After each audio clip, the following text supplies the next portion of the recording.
इसमें एक संशोधन किया जाएगा जिसको बिजनेस रूल अमेंडमेंट कहते हैं।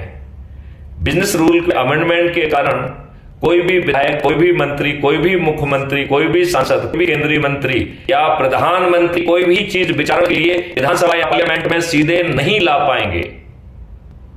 उसे 4 चरणों में पहले रिवीजन में जाना पड़ेगा, पुनरीक्षण में जाना पड़ेगा, और वो 4 चरण है। पहला चरण होगा ऐसे लोगों का इम्पेलमेंट होगा जिन्होंने अपनी जिंदगी लगा दी है।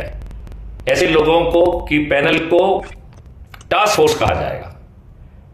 तो जो भी मॉडल्स टेक्नोलॉजी देश में लागू की जाना है वो सबसे पहले 15 दिन लाइव टेलीकास्ट के माध्यम से दुनिया को सुनाते हुए, दुनिया के चीजों को संज्ञान में लेते हुए, विचारण करते हुए, महामंथन करते हुए पहली डिग्री का रिफाइनमेंट इस टास्क फोर्स के माध्यम से होगा।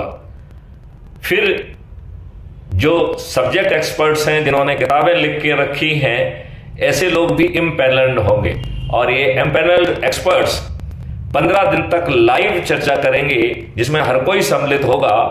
और इस लाइव चर्चा और महामंथन से जो चीज निकल के आएगी उससे मॉडल्स में सेकंड डिग्री का रिफाइनमेंट होगा।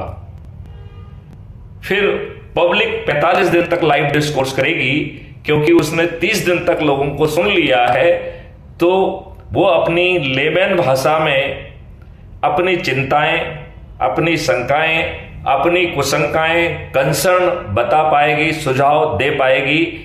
तो इस 45 दिन के महामंथन से जो चीजें निकल के आएंगी उससे इस मॉडल में तीसरी डिग्री का रिफाइनमेंट होगा।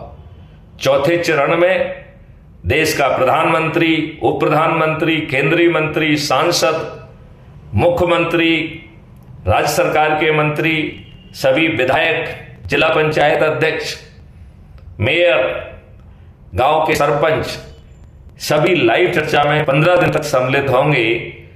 और वो जनप्रतिनिधि के रूप में सम्मिलित नहीं होंगे, क्योंकि जनता 45 दिन तक अपनी बात कह चुकी है, लिहाजा वो व्यक्तिगत कैपेसिटी में अपनी बात कहेंगे।